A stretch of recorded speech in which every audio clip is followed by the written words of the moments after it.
Hi everyone, I'm Jody Hand. I go by Mrs. Hand Painted on Instagram and my website and Etsy shop. And I want to welcome you to my class here on Skillshare. This is my second Christmas themed class, and in this one we'll be making some really fun vintage type retro cards that you can paint for holiday cards. They're a little bit more complex, and I know that kind of goes against my philosophy on making cards, that they should be simple. But for Christmas, I just love making really personal cards. And if you have some really special people that you want to send beautiful cards to and paint them, I think this class is going to be perfect for you. We are going to be doing two different projects in this class. I have a horizontal and a vertical card, and they both have this really vintage feel to them, and I'm going to show you how we can do some painting techniques in an illustration style that really give that vintage vibe to our cards and give that retro feel that you're looking for. I've really gotten into this kind of aesthetic of the retro this year, and it just makes me feel happy. And I know in these times we just kind of need to find things that lift our spirits, so what better way to do that than painting some really fun Christmas cards. And like I said, I really like to do these extra special ones just for those really special people in your life. For me, it's my grandmother. I've always written that snail mail letter to her every couple of months, and I send her pictures of my kids because she is pretty far away. She lives about 3 hours away from me now, and I don't get to see her very often. And because of the pandemic, I haven't been able to visit her at all. And I've only been able to write her a few times, so making her a really special card is something extra special I can do for the holidays, and I know that she'll really love it. So the first lesson will cover all of those greenery elements. I'll show you how that you can give those the illustration style to make them feel more vintage or retro, whichever you want to call it. And we'll be doing holly and berries, pine needles or pine boughs, and then I'll show you how to do some just simple little leaf elements that you can add to your paintings. The second lesson, I'll focus on showing you how you can make some more three-dimensional ribbons and just how to do the shading and different layers just to make them look a little more dimensional. And then we'll also be adding some of those outline elements, the illustration style, just to give them a little bit more detail. And then the third piece of this class, the third lesson, is painting some ornaments, and I'll show you how you can make those look more spherical or round by adding those highlight points on it. And I'll show you a couple different methods for making those look more round and adding stripes to them or other details as well. And then we have one quick little lesson on how I transfer my sketches over to my cards using a light pad. So if you've taken any of my other classes before, I really like to use fonts from my computer and trace those over to my papers, because I am just not very good at doing different styles of brush lettering. I can write cursive very nicely, but I just can't make the fonts that I really want. And I wanted to use some more retro style fonts for this to just accompany the designs and make them feel really vintagey. I'm using that as a word, vintagey.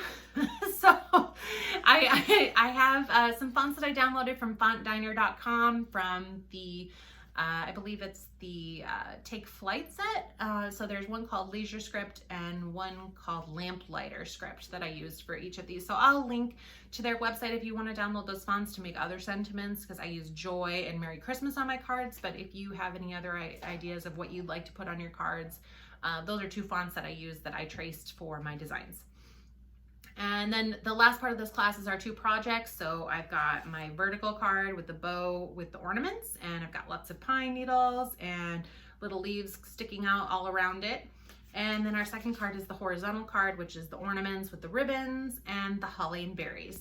So I'm really happy you came here to visit my class here on Skillshare, and I am really excited also to be using all of my own handmade paints. That's something new that I've also started. So if you haven't checked out my Etsy shop, I have a link for that in the description as well, and you can buy the set that I'm using here. It's called Retro Holiday, and it's got some really cool colors that you can paint these retro cards with. But I will go over in our supplies, if you don't have this set, I will go over the color palette so that you can try to find some matching colors in your sets.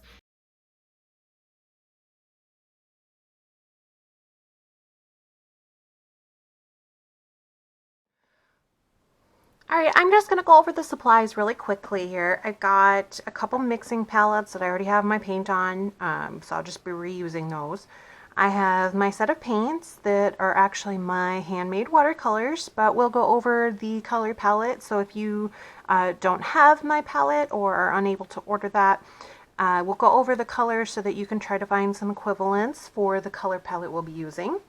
The paper I'm using today is these Arteza Expert blank watercolor cards. They're size 5x7. I believe they come in a note card size as well, so you can check Arteza's website. You can also purchase them on Amazon. I found them there, although Arteza usually has a coupon if you order directly from their site and you save a little bit of money, plus they have free shipping, so something to think about there. And I really like these because they are 100% cotton. I know that I've usually used the Strathmore cards, which are alpha cellulose based, so I really was excited to find some 100% cotton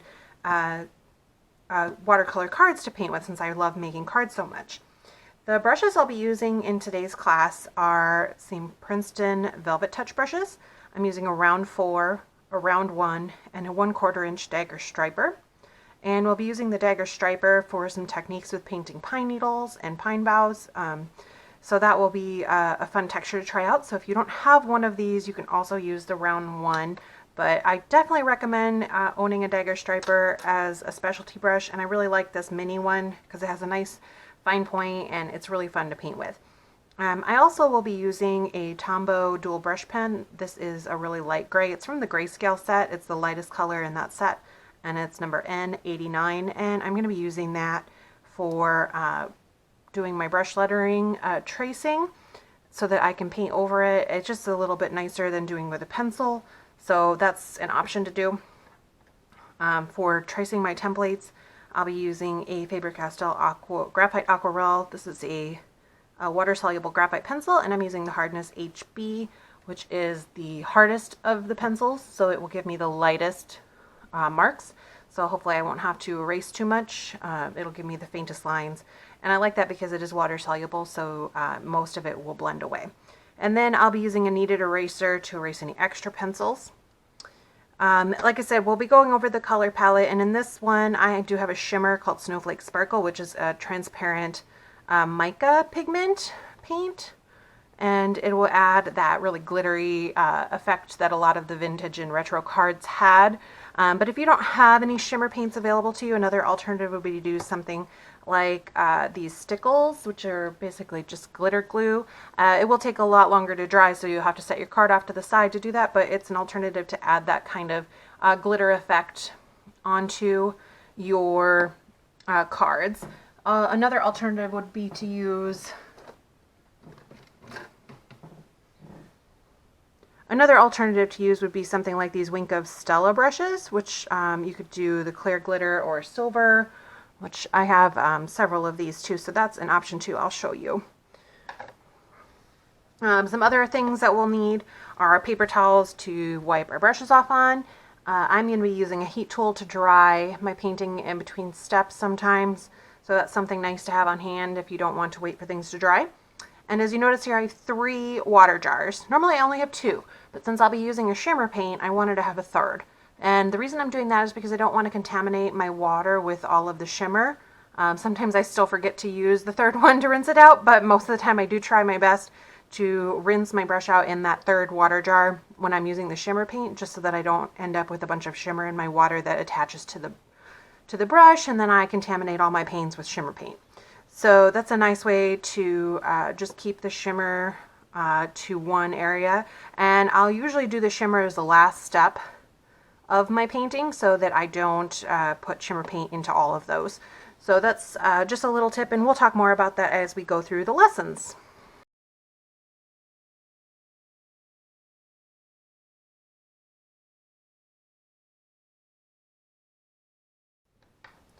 Alright, I am just going to be using the cards here as my practice paper as well, just to avoid using different types of paper for my practice here. So if you want to use just one card for all of your individual lessons, practicing the different elements, and then we'll do 2 more cards for our projects. So I'm just going to swatch out all of the colors that we're going to be using in today's class, so that you can try to find equivalents, or if you want to purchase this set in my Etsy shop, I do have a discount code, especially for my Skillshare class. So you can save 20%. That's a huge discount. So if you want to check that out, please just go to the link in the class description. All right, so the first color I'm using is Cherry, which is just a really bright red. It's a single pigment. That is a color that we'll be using a lot. It's very Christmassy, so it'll be perfect. I have a coral, which when you dilute that out, it's going to be a really nice pink. And one feature of a lot of retro cards is they use kind of a different, non-traditional color palette from what you see, which is that bright red and green. So they usually use a lot of pastels sometimes, so that pink will come in handy. The next color is this goldenrod, which is a really pretty golden yellow. So if you have a nice warm yellow in your palette, this one is actually nickel azo yellow, and I just renamed it goldenrod for my set. So any kind of a nice warm golden yellow will work really nicely for this color palette. The next color I have is a juniper, which is a little bit of a darker green with more of a blue undertone. And we'll be using that a lot for things like pine needles and holly. And then I have a lighter green in this set called Julep that has some nice granulation with a little bit of a more on the blue side as well. So we got two different greens to use. And then I have turquoise, which is a single pigment color as well, which is actually cobalt turquoise. So if you have a cobalt turquoise or a lighter blue turquoise color in your palette, that will be really nice to use. Or you can mix that together using some blue with a little bit of yellow in it to get that kind of a shade, although you won't get the granulating effects of that cobalt turquoise. The next color is the peacock blue, which is, some gunk on there, which is more of like a deeper turquoise color. So that's actually like a Prussian blue with a yellow mixed into it. So if you have a Prussian blue, you can use that, or maybe a phthalo blue would be another alternative color you could choose for your palette. And then, like we talked about in my supplies overview, I've got the Snowflake Sparkle, which is a mica shimmer. And it's a really transparent one. I guess I had a little bit of blue still in my brush there, but this, you can go over top of all of these and it will, the color below will show through, or you can mix it with your other colors to get a really nice shimmer paint.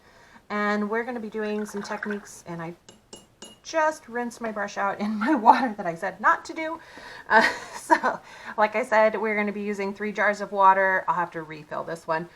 Try to rinse your brush out when you're doing the shimmer in a separate jar, so that when you go to rinse your brush out, you're not picking shimmer up every time. So I already messed that up because I was talking and not being very conscious of it.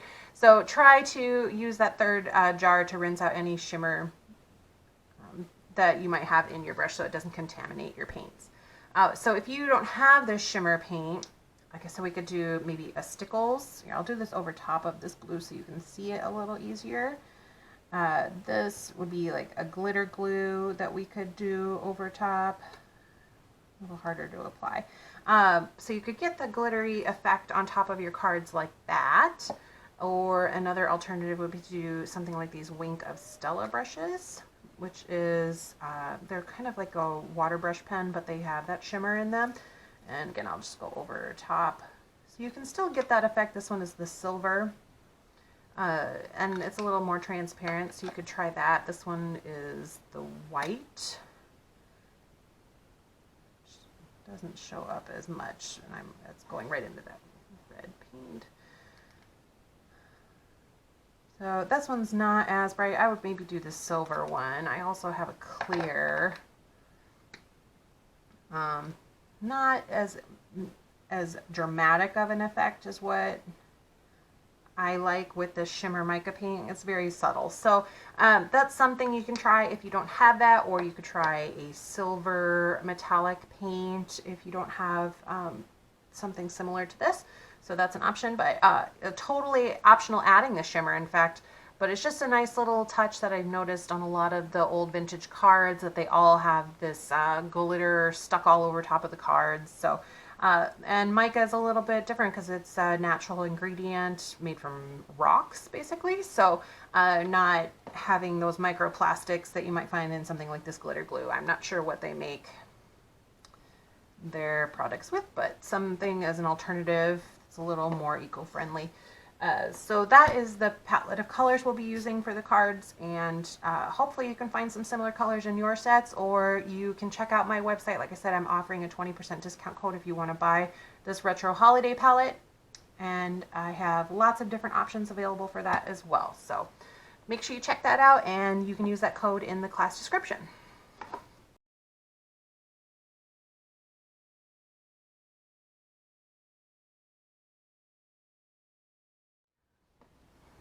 All right, so for the two projects, I've got two different card designs that we can choose from, and this is in the PDFs that I provided to you. It's just a simple sketch of the outline of what I had planned. And this is actually my original sketch here of what I wanted to do. So in here in my sketch, I've got all the pine needles and little leaves, but I didn't want to draw all of those little elements out. And obviously I have selected a font that I want to kind of copy that's more of a retro feel to it. I believe this one is called Lamplighter Script, and it is from fontdiner.com. I purchased that. So I've also just provided this PDF for you so that you can trace it and get the same sentiment and the drawing here. And you can see I don't have all these little details in here. I just kind of generally put some of my lines in so that I could get the main objects. Bandit, get down.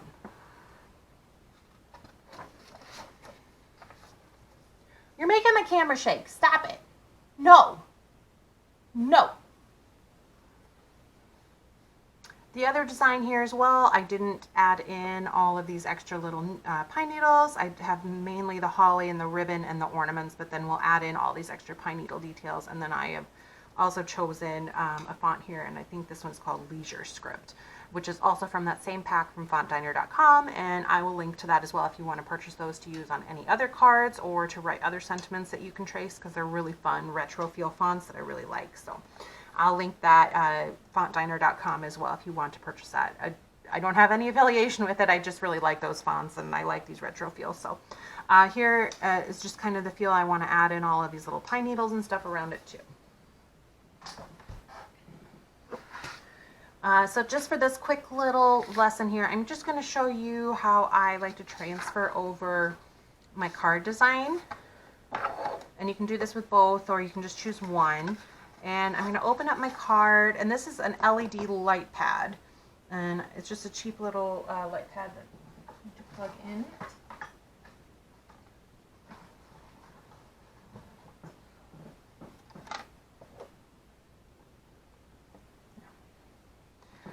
This is just a little LED light pad that I purchased very inexpensively on Amazon, and I'm just going to use this to transfer my design. And I like this just because a lot of times I'm painting at nighttime where I don't have a sunny window to trace, and I like to sketch the lines out a lot beforehand, and this just comes in really handy for this. So in the PDF I do have some little kind of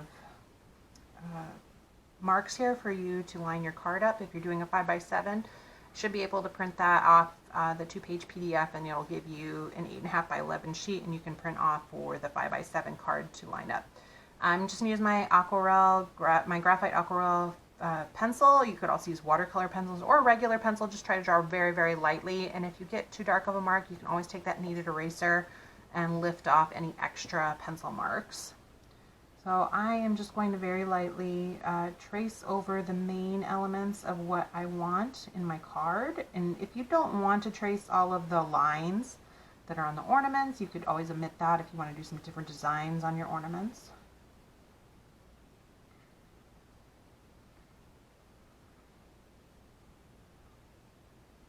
Or if you wanted to do even different colors on this, you can choose your own color palette.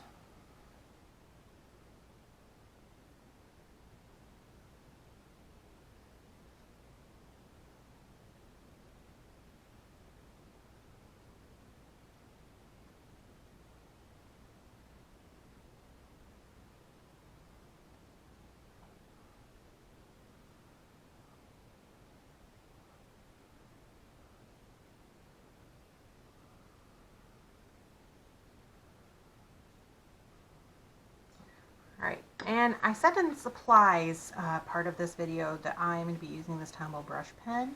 And I like to do this because I don't want to have to trace around the entire letter with my pencil. I want to make sure that I can mimic the thickness of the letter. So I'm going to be using this really, really light gray to go over my letter.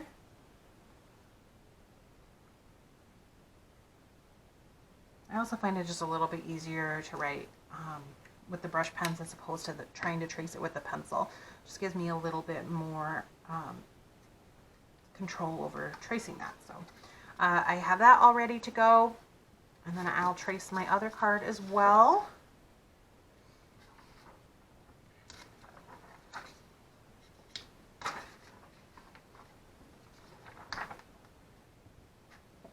Oh, I got the glitter glue on there from the bottom of the paper. That's what that is. Oh, darn it.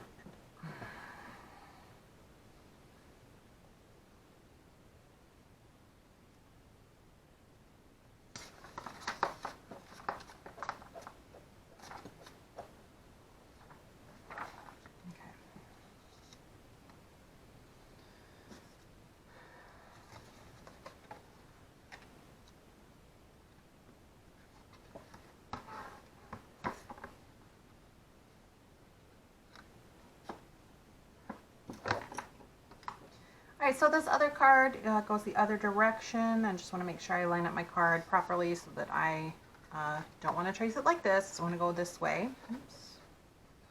So that I get my design on the proper side of the card. And just like the other one, I'll go ahead and just trace over all of these main elements.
Again, I'll just use my brush marker.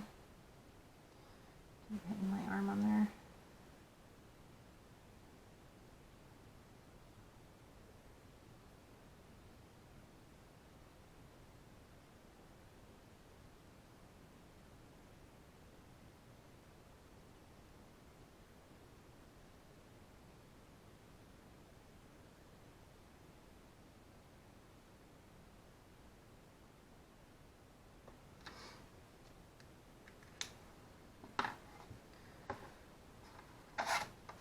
All right, so I've got both of those designs traced, and like I said, if you don't have a light pad, try to use a sunny window, or you could also transfer your designs over with graphite paper, although that will give you a pretty dark mark and it might show through on some of your lighter colors. So the first project is this card with the ornaments and the bows, and the second project is the ornaments with the holly and the ribbons. So pick one of the projects to do, or do both, and if you make one of them, I'd love to see it. You can share it in the class projects with me.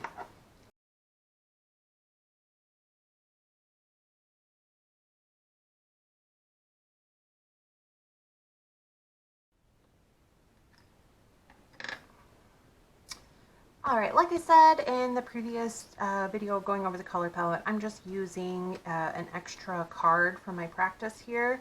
I just opened it up so that I could use the same paper for my practice as I did as the finished cards. So I'm going to be showing you here first how to do some of the different elements that we're going to incorporate into our cards. And we have a lot of holly and pine branches and greenery. So this first lesson here will be all the different greenery. And that one will be my shimmer jar over here. All right, so I've got a jar to rinse out shimmer, a jar to rinse out my dirty brush, and then a clean water to grab pigment or color with. All right, so for the first thing we'll do is some holly, and I'm actually going to mix up a little bit of a yellowy green color. I'm going to mix together this julep. So if you have a lighter green, and then that golden yellow, that goldenrod, and oops, I really need to put some magnets in there. So I'm going to mix that together and give myself kind of a yellowy green color here. And to make these holly, I did draw them out in many of in the two card designs, so we'll trace them out, but for this part I'll show you how to do them freehand. Basically we can draw a center, paint a center line here to go as a reference or frame of reference here, and then I can make my holly leaf shapes out from there. So you're going to do a straight line out this way and then curve down and straight diagonal line coming. And then I'm going to fill that in.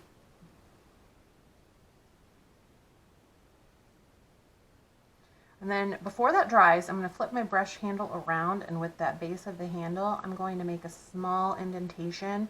Very, very lightly depress your brush into the paper. Not so much that you're scraping the paper, but just enough to let that paint settle into that depression that you've made, and that will give us that veining detail that we want.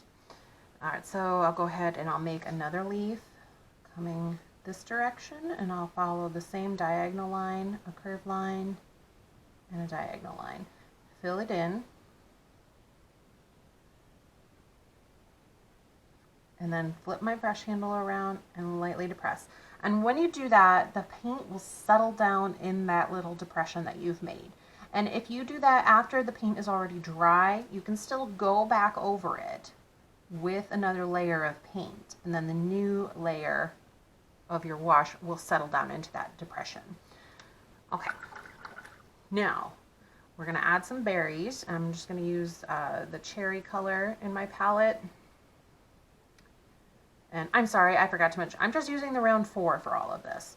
I'm just going to make fuzz off my brush, make some small little circles here, and I'm just going to leave a little white spot as a little highlight on my berries. Okay, now I want to let this layer dry, and then we're going to go back over it with some little details to give it more of that vintage feel.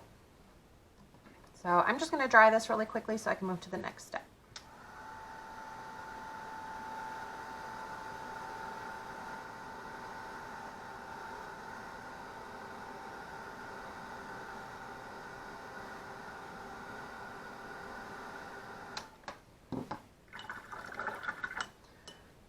Okay, I'm going to switch over to my round size 1 to do some extra details here. And one of the features that a lot of the cards had was they had glitter over outlines over the top of some of the parts. They also did a lot of dark outlines around some of their elements to give a more illustrated style. So I'm going to mix up some black, and since I don't have black in my palette, I'm actually going to mix it to get a black. And if you have black and you want to use that, go ahead. But since I wanted to stick to my limited palette here of my 8 colors, I am going to mix it up. And to do that, I'm going to take some of this cherry, which is a single pigment red, and then I'm going to take this peacock blue, which is actually made with a blue and a yellow. So then I have all 3 primary colors. And by mixing that together, I end up with a very, very dark color that's almost like a purple black. And you can just keep adding more blue or more red to it to get your desired shade. And it's going to end up like almost like a deep indigo navy color, which is really what I wanted, even though it's not black black.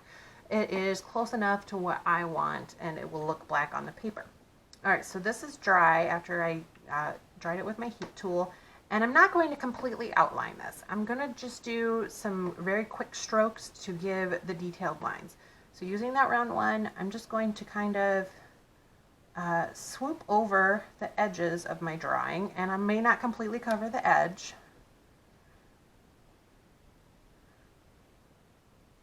And I'm just going to go around each of the elements very briefly, and then I can go over my vein, and I'm not even connecting my line, I'm just doing some quick strokes. And this is just going to give that really cool vintage vibe that we're looking for.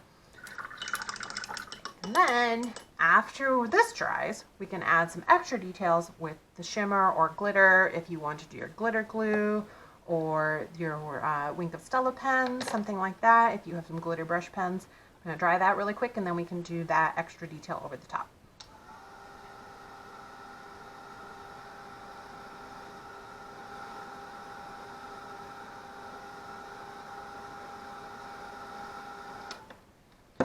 Okay, so I'm going to get a little bit of this mica shimmer paint, and I'm just going to do the same thing like what I just did and kind of go over top of some of those black lines that I just made.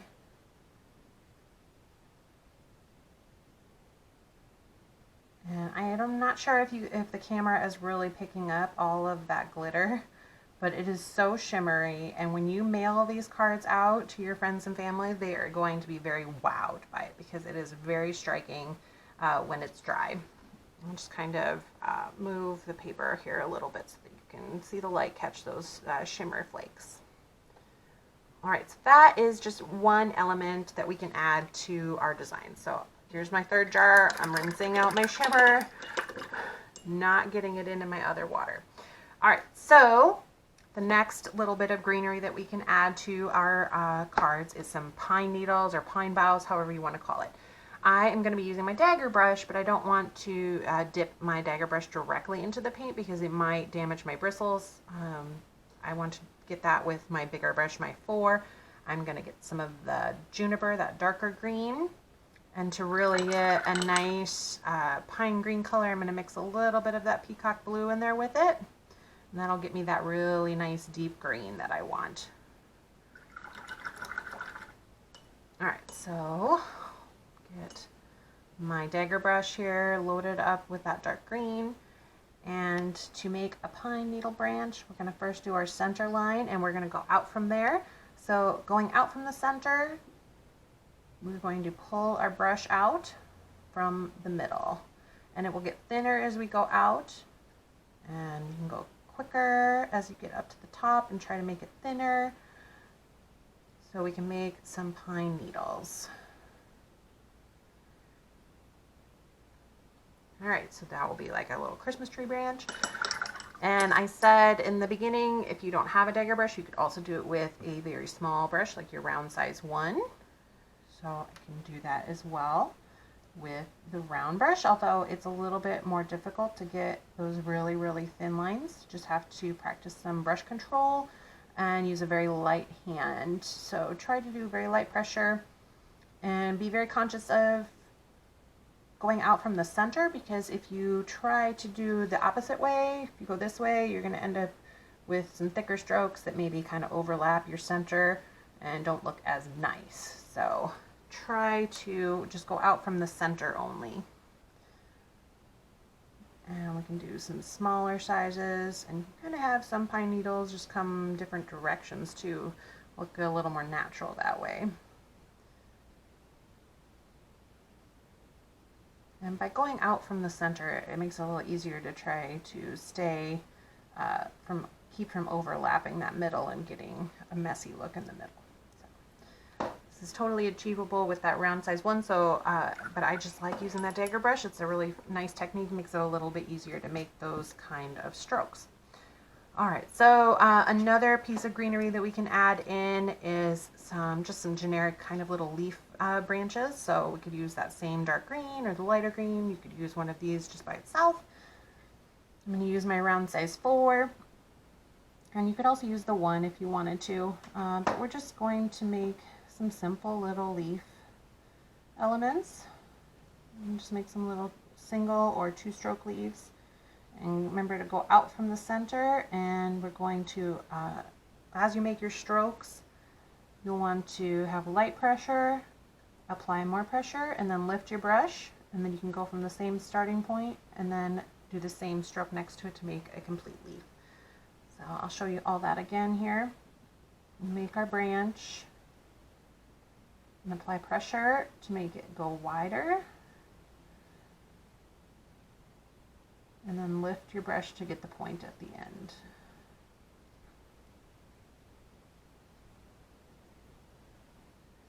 All right, and to give those the same kind of feel, we can do a very similar technique to what we did on the holly, which is to do those little black outlines on it and add glitter. So I'm going to dry those really quickly so we can add some of those little details on top.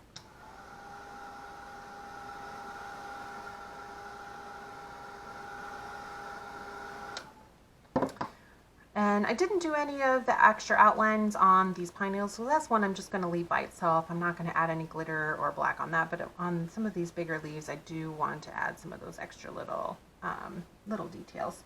So with that, we could just very lightly make some little strokes around the leaf, and I'm not completely outlining it. I don't want it to be really precise. So if I did something like this, and I outlined it, it doesn't have that quirky little feel that I'm going for. So this is very hard and stark, and this feels more fun and joyful in my opinion. So that's something I wanted to do there. And if you wanted to also give them some vein details, you could do some quick little strokes over top like that, and that would add some fun little details that you can really liven up your cards and make them more of that illustration style that we're going for. So something like that, and then you could always go back over those pieces as well with some glitter, or the mica shimmer, I should say. So something like that, and that just gives that extra little touches that make it have that vintage feel. All right, so that is all of the kind of greenery and leaf elements that we'll be using, and in the next lesson we'll go over making some of those ribbons and how to paint the different shades to make them look more dimensional.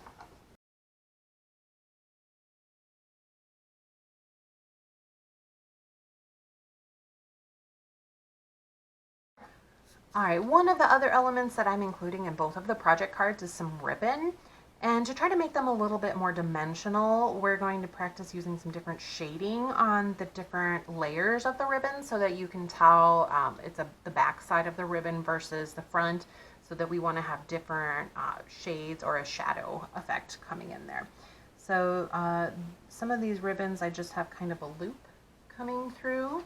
I'll just sketch out here how that's going to be.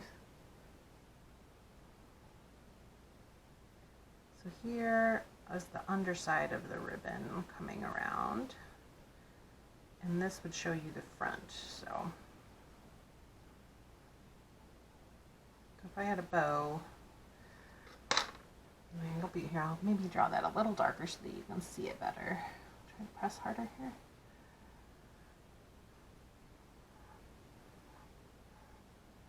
Okay, so this is the front side of the ribbon. And this part right here is the back side of the ribbon, and generally the back side of the ribbon will be a little bit darker. So when we're painting in these ribbon pieces, we want to make sure that we do even wash over everything, but then we're going to go back over with another layer on top. So let's see, we'll do the cherry red. And another thing we can do here actually is just do a wash of water over the top of everything, very lightly. And then fill that in so that we don't get any streaky marks, and it all gives a nice even wash. And whoops, I'm sorry, I just totally went over my line. So I'm just going to fill this all in with one even wash. And normally I wouldn't have my pencil that dark, but I just wanted you to be able to see it. So I'm going to dry this layer.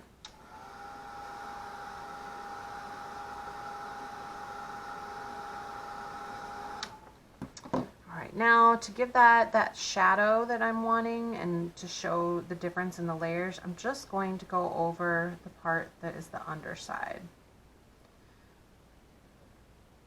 I want to make sure I have a nice crisp line along that edge where it meets up with the other ribbon, the top side of the ribbon. I'm sorry if that looks a little messy there with that pencil showing through like that, but this, when it dries, and you can go back over a couple more layers too if you really want a nice contrast.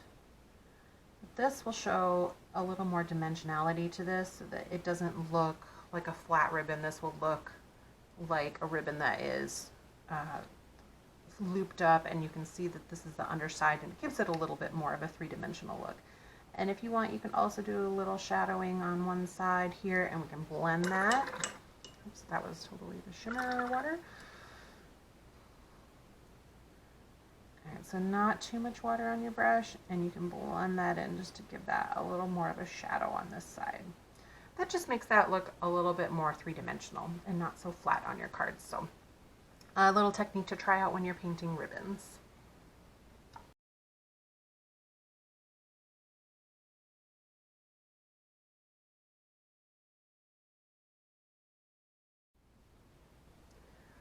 All right, the next element that we're including in both of the cards are ornaments, and that's something fun to paint for anything. I'm just going to trace a little circle here.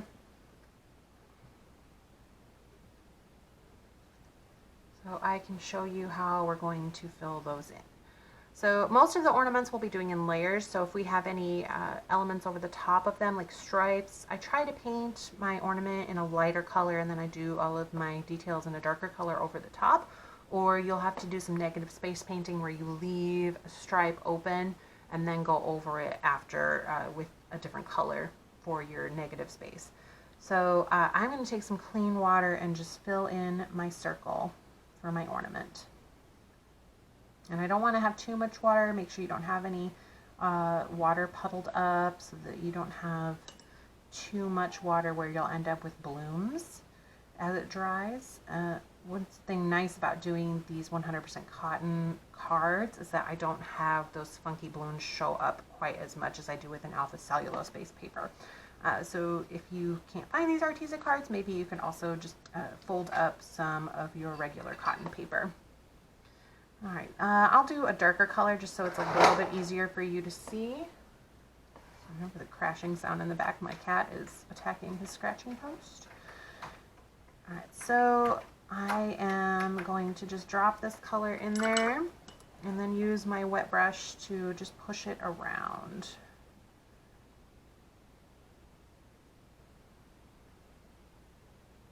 And then I want my my ball to have, my ornament ball to have that reflective point.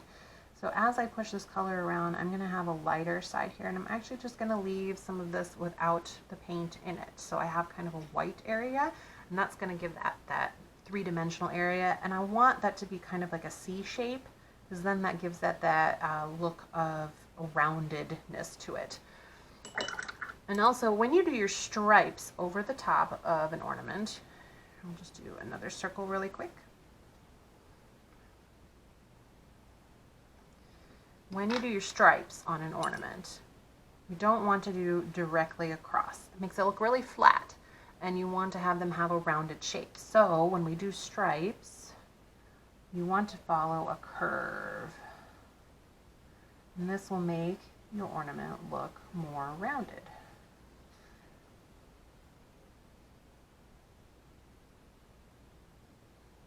And I also want to keep my curve consistent. So if I do a second stripe, I don't want to curve it this way. I want to curve the same direction.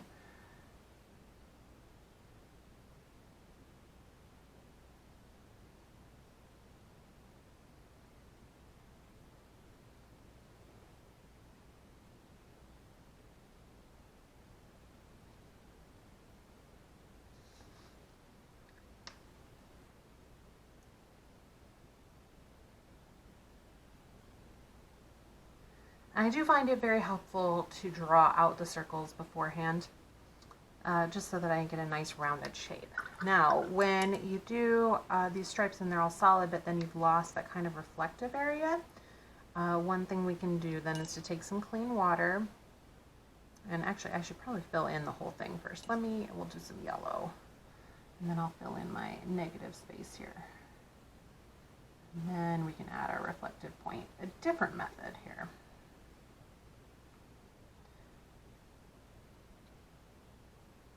My green mixed in there a little bit.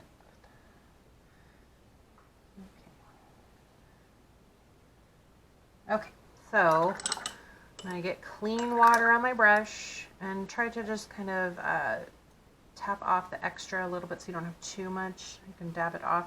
And then I'm going to take my brush and just kind of lift color off. Now some colors will not lift as easily as others, so you may have to kind of experiment with what colors. There's certain colors that are just more staining, so we can just lift the color off. And I'm finding that that particular green as well, because I have some of that peacock blue mixed into it. It's Prussian blue, and that's a very staining color. So that is just subtle enough to give me that color lift that I need. All right, so to make these feel more vintagey or retro, I'm going to do the same kind of outlining technique that I did before with the holly and the berries. I'm just going to make up some black color here by mixing my cherry red and my peacock blue. Or if you don't want to do that and you want to do a straight black, you can go ahead and do that too. With these guys, I'm just going to go around my outside edge and not completely.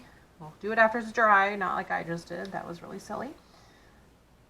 We're just going to make some quick lines like that. And if you want to kind of highlight your reflective point, you can do that as well. And of course, I did not dry that completely, so it's bleeding in, so don't do that. Make sure it's dry all the way first before you do that. And then you can do the glitter over the top as well with the mica shimmer.